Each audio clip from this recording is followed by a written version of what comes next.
Bulletin का बाकायदा आगाज करेंगे। आपको बताएं कि नवाज शरीफ और मरियम नवाज की अपीलों से मुताल्लिक गिलगित बल्तिस्तान के साबिक जज के इंकशाफात पर इस्लामाबाद हाई कोर्ट ने नोटिस ले लिया है। अहम समाअत जारी है। इसी की तफसील जानते हैं, सुहेल रशीद हमारे साथ हैं। सुहेल, मामले से आगाह कीजिए।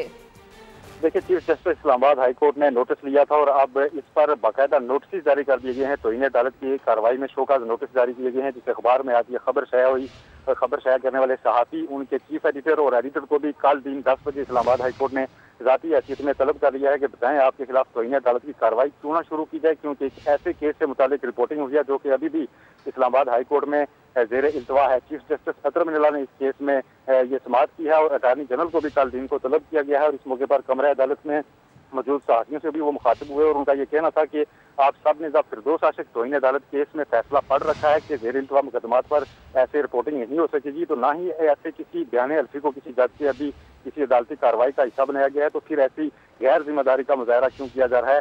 साथ ही उन्होंने ये रिमार्क भी दिए हैं कि इस्लामाबाद हाई कोर्ट के एक जज पर फख्र है और इस अदालत की आज़ादी, खुद मुख्तारी और जो शफाफियत है उस पर कोई भी हर्फ नहीं आने देंगे, किसी किस्म का दबाव नहीं आने दिया जाएगा। लिहाजा तौहीन अदालत के ये नोटिस जो हैं वो जारी किए गए हैं। तमाम फ्रीकैन को ज़ाती हैसियत में तलब किया गया है। कल दिन 10 बजे दोबारा इस केस पर समाअत होगी। आज जो बयान हल्फी एक रिपोर्ट हुआ था अखबार में और बाद में वो सोशल मीडिया पर सामने दिया है, वो लंदन से नोटरी पब्लिक से एक तस्दीकशुदा बयान हल्फी था जिसको रिपोर्ट किया गया था, जिसमें इस्लामाबाद हाई कोर्ट के एक जज का नाम लिया गया था। इसीलिए इस्लामाबाद हाई कोर्ट के चीफ जस्टिस ने इस सारे मामले का नोटिस लिया था और आज ही इस पर पहली समाअत करने के बाद कल दिन को दोबारा मुकर्रर करते हुए तमाम फ्रीकैन को ज़ाती हैसियत में तलब कर लिया है और तौहीन अदालत की कार्रवाई का कहा गया है कि आप बताएं कि आपके खिलाफ क्यों शुरू ना की जाए।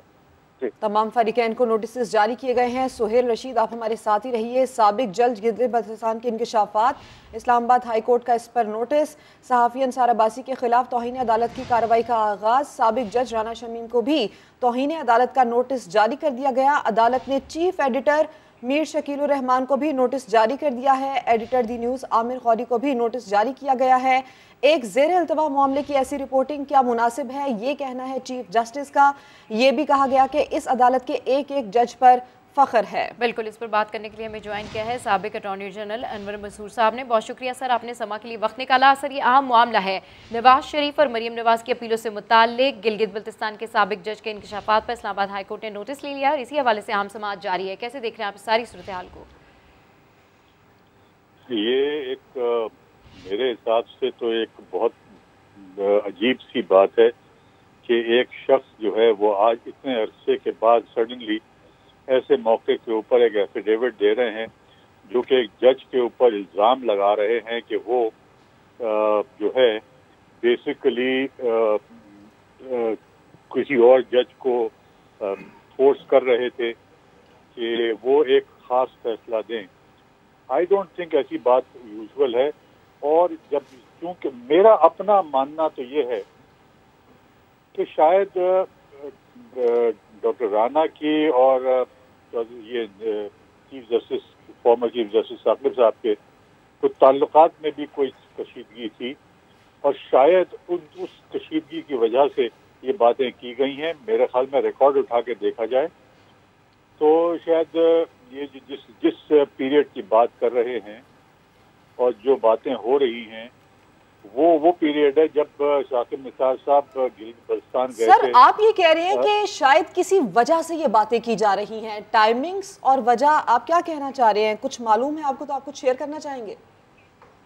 मैं वही कह रहा था, आप बीच में बोल दी, अगर बोलती नहीं तो मैं ये कंप्लीट जी सर, कंप्लीट कीजिए, कंप्लीट कीजिए सर।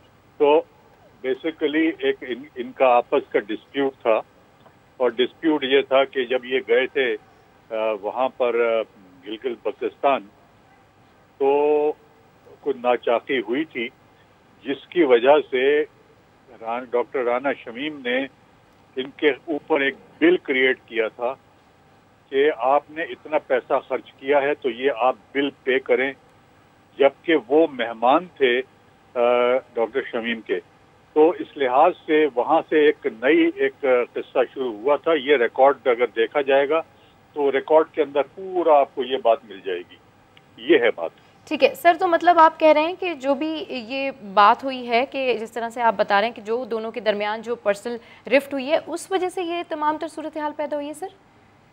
जी बिल्कुल सही कह रहे हैं। ठीक है सर, तो जो गिलगित बल्तिस्तान के सीनियर तरीन जज हैं, पाकिस्तान के सीनियर तरीन जज के हवाले से अपने हल्फिया बयान में लिखा है कि मियां मोहम्मद नवाज शरीफ और मरियम नवाज शरीफ आम इंतखाबात के इनेकाद तक जेल में रहना चाहें। जब दूसरी जानिब से यकीन दहानी मिली तो वो साकिब निसार पुरसकून हो गए और एक और चाय का कप तलब किया। सर ये इस कमेंट को किस तरीके से सर आप देख रहे हैं? देखिए ये जो एफिडेविट है this is subject to proof. अब ये किस तरह साबित करेंगे कि ये बातें हुई हैं, बिकॉज एफिडेविट महज देना जो है वो काफ़ी नहीं होता, उसकी सबूत भी देना पड़ता है और उस साबित करने के लिए ये सब बातें कही जा रही हैं। और मेरे ख्याल में जब कोर्ट बुलाएगी और बुलाना चाहिए डॉक्टर राना को, doctor Rana should be cross examined, और कौन करेगा क्रॉस एग्जामिन ये तो मुझे नहीं पता। लेकिन सर इस तरह का एफिडेविट बगैर किसी उज़र के दिया जा सकता है? मैं यही अर्ज कर रहा हूँ ना कि ये एफिडेविट किसी और वजह से दिया गया है। ये ऐसे यूजुअली ऐसे एफिडेविट्स दिए नहीं जाते हैं, और ख़ासतौर पे कोर्टों के अंदर ये सडनली अगर कोई चीज़ आई है तो कहीं ना कहीं से ये इसको प्रॉम्प्ट किया गया होगा।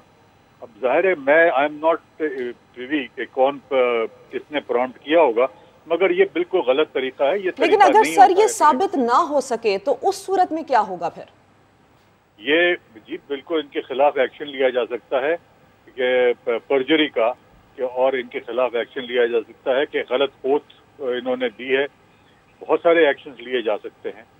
ठीक है, बहुत सारे एक्शंस इसके ऊपर लिए जा सकते हैं। साबिक अटॉर्नी जनरल अनवर मंसूर साहब समा से गुफ्तगू कर रहे थे, आपका बहुत शुक्रिया। खालिद अजीम साहब हमारे साथ हैं, उन्होंने हमें ज्वाइन किया। खालिद अजीम साहब, अब जिस तरीके से आपने अनवर मंसूर की भी बात सुनी तो वो ये कहते हैं कि ये स्पेकुलेशंस हैं, दोनों के दरमियान कोई ज़ाती रिफ्ट थी, उस वजह से ये तमाम तर सूरत हाल सामने आई है। जी देखिए जी, अनवर मंसूर साहब जो बात कर रहे थे वो अपनी ज़ाती मालूमात की बिना पे कर रहे थे, और ऐसी कुछ चीज़ें शायद कानूनी हलकों में डिबेट भी हुई हों या लोगों के तक पहुंची हों, हम उसकी बात नहीं कर सकते। हम तो जो कुछ फेस पे है उसको देखना है। वो ये है कि कोई भी दस्तावेज़ जब लिखी जाती है तो वो बेमकसद नहीं होती। मैं ये समझता हूँ कि शायद वो ज़ाती वेंडेटा वाला मामला भी उनका हो, उनको ज़ाती रंजिश भी हो साकिब निसार साहब से, लेकिन इस वक्त जो कंटेंट दिया गया है वो यकीनी तौर पे किसी एक फरीक को फ़ायदा पहुंचाने के लिए है। और जिस तरह से कि आज इस्लामाबाद हाई कोर्ट ने इसका नोटिस लिया है और उन्होंने कहा कि एक मामला जो इस अदालत में इस वक्त ज़ेर समात है उसके हवाले से कोई मवाद ऐसा अगर सामने लाया जाता है और अखबार में या छपता है या टीवी पे नशर होता है तो उससे यकीनी तौर पे उसकी जो प्रोसीडिंग है वो मुतासिर होती है। और प्रोसीडिंग को इन्फ्लुएंस करना, उसको मुतासिर करना या उसको उसकी साख ख़त्म करना जो है वो तौहीन अदालत के ज़ुमरे में आता है। इसी वजह से उन्होंने आज तौहीन अदालत का नोटिस जारी किया है। अच्छा खालिद अजीम साहब, sorry to cut you, Anwar Mansoor Ali Khan साहब ये भी कह रहे थे कि कोई बिल्स का मामला भी है, आपको इस बारे में कुछ पता है? आपके नॉलेज में कोई ऐसा है जिसके बाद ये कॉन्फ्लिक्ट शुरू हुआ? जी मैंने शुरू में ही ये बात कह दी कि इसके बारे में तो चूँकि अनवर मंसूर साहब जो है वो एक बड़ी हाई पोस्ट पे मौजूद रहे हैं और मुमकिन है कुछ कानूनी हलकों में ये बात सामने आई हो। बिल्स की बात, वो ये जो एक ज़ाती रिफ्ट की जो बात उन्होंने की है, मैंने इसलिए पहले ये कहा कि जो चीज़ डॉक्यूमेंटेड नहीं है, जो हमारे सामने नहीं है, जिसके हवाले से कोई तहरीरी शिकायत कहीं नहीं की गई या कहीं किसी जगह पे ऑडिट का कोई इस किस्म का कन्फ्लिक्ट रेज नहीं हुआ, हम उस पर बात नहीं कर सकते। हम तो वो बात कर रहे हैं जो इस वक्त सामने आई है, और सामने वो एफिडेविट आया है जो डेफिनेटली किसी न किसी अंदाज में मुतासर कर सकता है उस अपील को जो इस वक्त इस्लामाबाद हाई कोर्ट में ज़ेर समात है, और वो मरियम नवाज़ की और उनके हस्बैंड कैप्टन सफदर की सज़ा से मुतल्लिक है। ये केस जो है इसमें चूँकि नवाज शरीफ साहब भी थे लेकिन उनकी अपील इस वक्त ज़ेर समात नहीं है। उनकी जो अपील है उसको खारिज किया जा चुका है। अलबत्ता उनका जो राइट ऑफ रेस्टोरेशन है, यानी अगर वो दोबारा इस को प्रोसीड करना चाहें तो उसको साकित नहीं किया गया, लेकिन उनका मामला जो है वो इस हद तक ज़रूर क्लोज़ हो चुका है कि अब उनकी जो अपील है वो ज़ेर समात नहीं है। कैप्टन सफदर और मरियम औरंगज़ेब की जो अपील है उसकी समात परसों मुकर्रर है, और शायद इसी वजह से चूँकि ये इसकी टाइमिंग को नज़रअंदाज नहीं किया जा सकता, एन उसकी समाअत से 2 दिन पहले ये ख़बर जो है वो अखबार में शाया हुई है और ये एफिडेविट सामने लाया गया है। और इस एफिडेविट ये बेमकसद नहीं है, इसका कोई पर्पज़ है। और आपको मैं ये भी याद दिला दूं कि इससे पहले मरियम नवाज़ अपनी अपील के अंदर एक मिसलिनियस दरख्वास्त दायर कर चुकी हैं, जिसमें उन्होंने इस बात को मशकूक बनाने की कोशिश की और उनका कहना है कि ये जो अपील है, ये जिस केस में ये फ़ैसला हुआ था वो फ़ैसला अंडर इन्फ्लुएंस हुआ था और उसमें उसके लिए उन्होंने जस्टिस शौकत अजीज़ सिद्दीकी के उस एफिडेविट को इस्तेमाल किया है और उस बयान को इस्तेमाल किया है जो उन्होंने सुप्रीम कोर्ट में अपने रेफरेंस के हवाले से जमा कराया हुआ है। तो इस सारी चीज़ को समझा जा सकता है कि ये एफिडेविट भी शायद उसी मकसद के लिए, शायद की बात कर रहा हूँ जी, उसी मकसद के लिए इस्तेमाल हो सकता है। और इसी वजह से चीफ जस्टिस अतर मिनल्ला ने इसका नोटिस भी लिया है और इसको तौहीन अदालत के मुतरादिफ करार दिया है और उन्होंने हवाला दिया है कि इस किस्म की डायरेक्शन इससे पहले जब उन्होंने एक और मामले में सोमोटो लिया था और फिरदौस आशिक अवान जो कि साबिक फेडरल मिनिस्टर हैं, साबिक मुशीर थी इतलात की, उनकी जो एक प्रेस कॉन्फ्रेंस है उसको उन्होंने बुनियाद बना के कुछ आउटलाइन दी थी और कुछ मीडिया के लिए हिदायत दी थी। तो उनका कहना यह है कि ये उसकी भी खिलाफ वर्जी हुई है। तो इस हवाले से उन्होंने तौहीन अदालत के नोटिस जारी किए हैं। अब देखना ये है कि आया ये एफिडेविट जो है ये सिर्फ और सिर्फ मीडिया में शाया होने के लिए था या इसका कोई लीगल इस्तेमाल भी आगे जाके होता है। लेकिन खालिद अजीम साहब, जिस तरह से अनवर मंसूर साहब कह रहे थे कि सिर्फ एफिडेविट देना नहीं होता, इसको साबित करना भी होता है, तो ये कितनी अहम कड़ी है, इसको साबित कैसे किया जाएगा?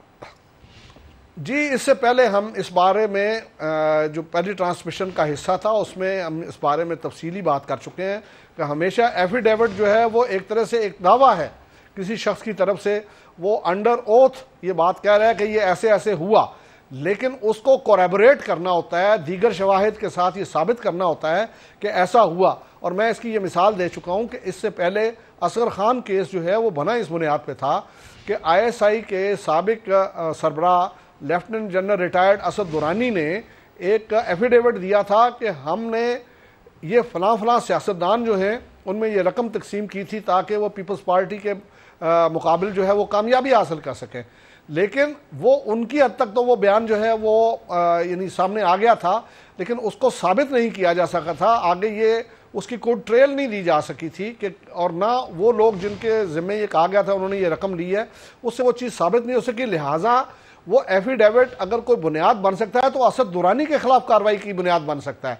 इसी तरह से जब तक इसमें कोई इसको तायीद करने वाले, इसको दुरुस्त साबित करने वाले कोई शवाहिद सामने नहीं लाए जाते, उस वक्त तक ये महज एक दावा है जस्टिस राना शमीम का। और जस्टिस राना शमीम जो हैं उनको ये साबित करना होगा कि ये ऐसे ही हुआ था, और अगर वो ऐसा नहीं करते तो हम पहले भी ये बात कह चुके हैं कि फिर उसके बाद वो एक तरह से एक फ्रॉड के, एक गलत दस्तावेज़ तैयार करने के, गलत बयान अल्फी देने के मुर्तकिब करार पाए जाएंगे और उनके खिलाफ कार्रवाई भी हो सकती है।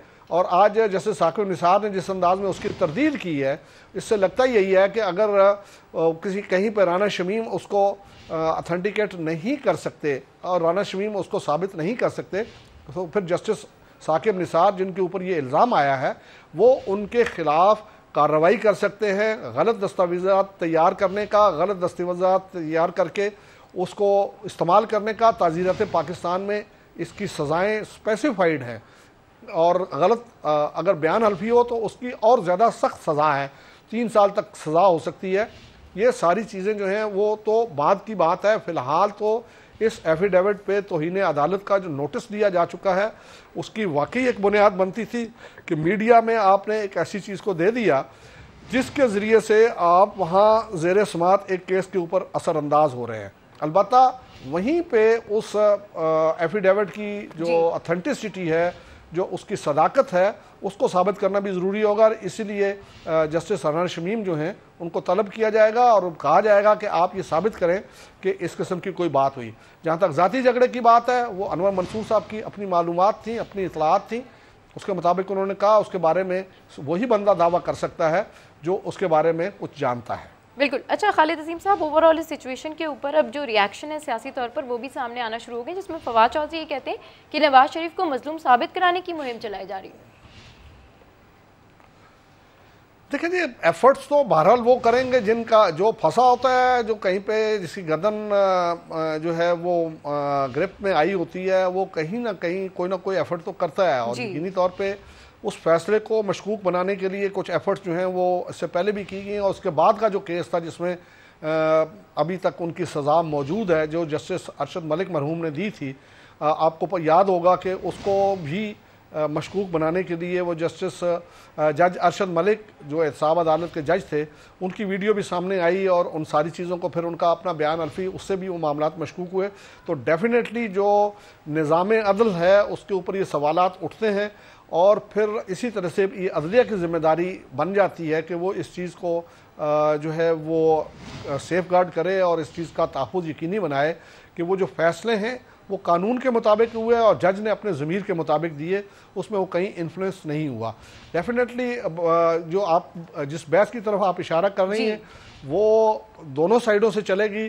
कुछ लोग ये कहेंगे कि ये बयान सामने आ गया, इससे अंदाज़ा होता है कि वो जो फैसले हुए हैं नवाज़ शरीफ के ख़िलाफ़ वो ज़ेर असर हुए, जबकि दूसरी जानिब से ये कहा जाएगा कि नवाज़ शरीफ को और उनकी फैमिली को रिलीफ दिलाने के लिए इस किस्म की चीज़ें जो हैं घर के सामने लाई जा रही हैं, उसमें अपने अपने दलाइल भी होंगे। और हमारे यहाँ चूँकि ये केसेस जो सियासी शख्सियात से मुताल्लिक होते हैं वो यकीनी तौर पे उनकी अदालती और उनकी कानूनी अहमियत जो भी हो, लेकिन उनका एक सियासी इम्पैक्ट भी होता है और वो डिस्कस होते हैं और होते रहते हैं, और आइंदा आने वाले दिनों में भी लोग कुछ उससे फ़ायदा उठाते हैं और कुछ को उसका नुकसान। आप ये कह रहे हैं कि इस सारे मामले का सियासी इम्पैक्ट भी होगा। खालिद अजीम साहब, आप हमारे साथ ही इस वक्त रहिए। मुस्लिम लीग नून के रहनुमा शाहिद खान अब्बासी इस वक्त प्रेस कॉन्फ्रेंस कर रहे हैं। यहाँ मैंने ये स्टेटमेंट अंडर ओथ दिया है, यानी ये हलफ के तहत मैंने ये बयान जारी किया है।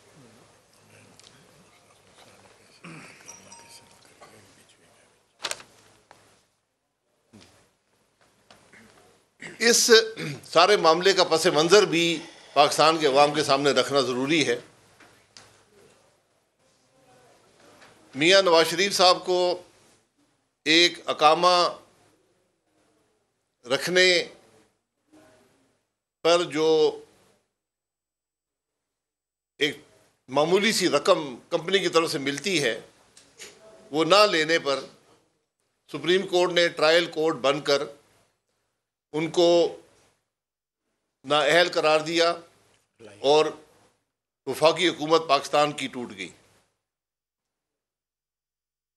सुप्रीम कोर्ट खुद ट्रायल कोर्ट बना और ये फैसला दिया गया।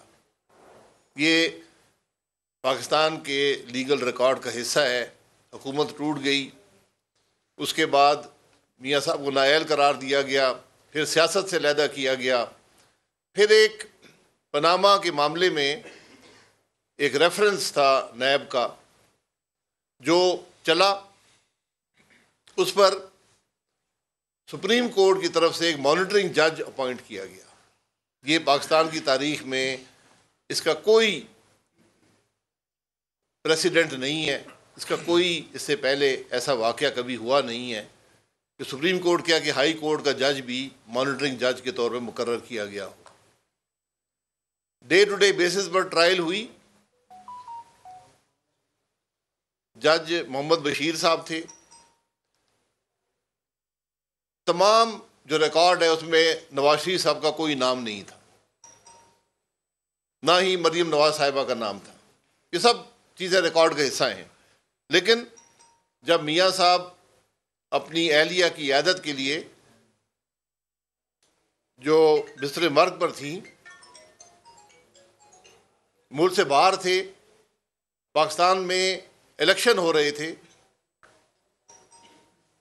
पाकिस्तान की साबका हुकूमत के वज़ीर-ए-आज़म, पाकिस्तान की सबसे बड़ी पार्टी के रूए रवां 6 जुलाई को ऐन इलेक्शन के दरमियान उनको नैब अदालत में डे टू डे ट्रायल के बाद कन्विक्ट किया गया। 13 जुलाई को मियाँ नवाज शरीफ साहब मुल्क वापस आए और अपनी बेटी के साथ जेल चले गए। 16 जुलाई को उन्होंने अपील दायर की और 17 जुलाई को ये अपील लिस्ट हुई। 17 जुलाई को साबका चीफ जस्टिस पाकिस्तान साकिब निसार साहब गिलगित बल्तिस्तान तशरीफ़ ले गए और ये सारा अमल जिसको राना शमीम साहब ने हलफ के तहत ये बयान दिया है, ये आज पाकिस्तान के अवाम के सामने है। ये हर पाकिस्तानी के पास आज मौजूद है। ये आपके सामने मैं कर देता हूँ, लेकिन ये हर आदमी जो व्हाट्सएप रखता है, जो ट्विटर रखता है, जो भी सोशल मीडिया है, ये उस पर हर आदमी के पास मौजूद है। इसको आप देख सकते हैं। अब बात ये है कि हकीकत का इल्म 3 अफराद को है। पाकिस्तान के साबिक चीफ जस्टिस साकिब निसार साहब, गिलगित बल्तिस्तान के साबिक चीफ जस्टिस राना शमीम साहब और इस्लामाबाद हाई कोर्ट के मौजूदा जस्टिस मियां आमिर फारूक साहब। हकीकत ये जानते हैं, सच इनको पता है, लेकिन पाकिस्तान के अवाम का भी हक है कि सच उनको पता चले, क्योंकि जिस मुल्क में इंसाफ नहीं होगा वहां कुछ भी नहीं होगा। जब इस सतह के लोग मुलव्वस हों, और आप देखें कि यहां सिर्फ बात एक शख्स की, एक साबका वज़ीर आज़म की कन्विक्शन बरकरार रखने की नहीं है, यहां पर इलेक्शन के अमल में मुदाखलत हो रही है। तो क्या हम ये पूछने का हक नहीं रखते कि आखिर कब ये मामलात ख़त्म होंगे इस मुल्क से? कब हम अपनी ज़ाती अना के लिए और छोटे छोटे फ़ायदे हासिल करने के लिए हम लोगों की ज़िंदगियों से खेलेंगे? हम पाकिस्तान के मुस्तकबिल से खेलेंगे? इसका जवाब है किसी के पास? जब मुल्क का चीफ जस्टिस ऐसे, मेरी दुआ है कि अल्लाह करे उसमें ना मुलव्वस हों, लेकिन जब चीफ जस्टिस मुल्क का ये काम करेगा तो फिर कौन सा इंसाफ रह गया? फिर हम किसके पास जाएंगे? फिर अदल कहाँ गया? फिर अवाम के एतमाद कहाँ गया और आइन कहाँ गया? ये वो खराबियां हैं जिसका जिक्र हम बार बार करते हैं, बार बार करते हैं कि मुल्क का निज़ाम आज आइन के मुताबिक नहीं है।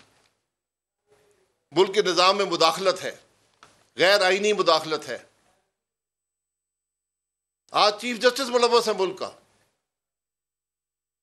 दूसरा चीफ जस्टिस कह रहा है, एक सिटिंग जज इस्लामाबाद हाई कोर्ट का नाम आया है, क्या हम इसको मामूली बात समझकर भूल जाएं? क्या ये बात पार्लिमान में नहीं आनी चाहिए? पार्लिमान ही इन जजों को मुकर्रर करता है। क्या पार्लिमान पूछ नहीं सकता कि ये मामला क्यों हुआ, किसने किया? ये वो चीज़ें हैं जो मुल्क के मुस्तकबिल का तयन करती हैं। आज आम आदमी ये कहता है कि अगर इस मुल्क के 3 दफ़ा के वज़ीर आज़म को, मोहम्मद नवाज शरीफ को इंसाफ नहीं मिलेगा तो मुझे कब इंसाफ मिलेगा? जब इस मुल्क का सबसे बड़ा जज मुदाखलत करके ये कोशिश करेगा कि उस शख्स की बेल तक ना हो सके, तो फिर आप ये सोच लें कि जो जज बशीर मोहम्मद था उसने फैसला कैसे किया होगा। ये वो मामलात हैं जो पाकिस्तान के अवाम के सामने रखना ज़रूरी हैं और इनका आज कुछ होना ज़रूरी है। हम यहाँ एक बिल्डिंग बन जाती है 20 साल पहले, उसको ढूंढते रहते हैं, गिराने की कोशिश में रहते हैं। यही साकिब निसार साहब अस्पतालों के चक्कर लगाते थे, डैम बनाने की कोशिश की। हमारा सवाल ये है कि हमें तो राना शमीम साहब की बात पे यकीन करना पड़ेगा। एक आदमी ने हलफ के तहत बयान दे दिया है। अब कौन सा फोरम है जहां पर ये सच का तयन किया जाएगा? हम तो ये पूछना चाहते हैं। वो कौन सा फोरम है?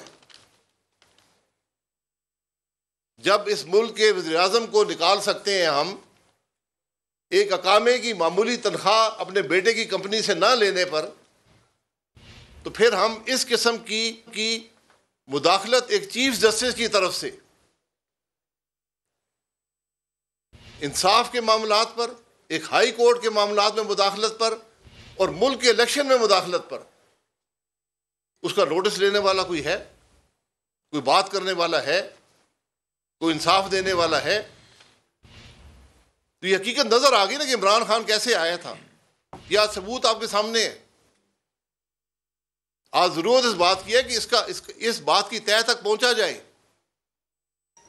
कि चीफ जस्टिस पाकिस्तान के इलेक्शन में मुदाखलत कर रहा है, फिर पीछे क्या रह जाएगा? ये मसला है, ये वो चीजें हैं जो आज पाकिस्तान की अवाम जिसका जवाब चाहते हैं। क्योंकि जो आज महंगाई है, जो आज अवाम की तकलीफ है, जो मुल्क की मुश्किलात हैं, ये उसकी जड़ है। जब आईनी इदारे अपनी हदूद में नहीं रहेंगे, मुदाखलत करेंगे, इलेक्शन में मुदाखलत करेंगे, तो फिर अवाम को महंगाई का सामना करना पड़ेगा। ये हमारा सवाल है और हम इसका जवाब चाहते हैं। जिस दिन इसका जवाब आएगा, हम ये समझेंगे कि उस दिन मुल्क में कोई आईन है, कोई अदल का निज़ाम है, कोई इंसाफ का निज़ाम है। बहुत शुक्रिया जी।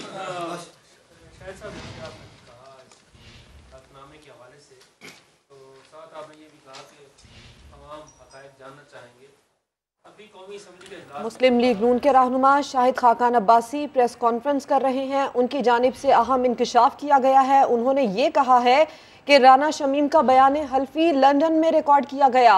उनकी जानिब से यह अहम इंकशाफ किया गया है। बयान हल्फी लंदन में नोटरी पब्लिक के सामने हल्फ उठाकर दिया गया।